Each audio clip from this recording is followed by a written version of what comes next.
கற்பாம் மானமாம் கண்ணகியாம் சீதையாம் கடை தெருவில் விற்குதடா ஐயோ பாவம். காசிருந்தால் வாங்கலாம் ஐயோ பாவம்.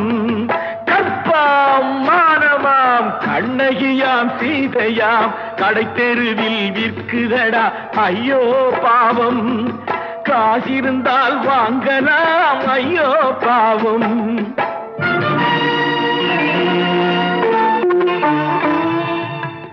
கம்பனுக்கு சொல்லுங்கள் இதை கவிதை எழுதுவார்.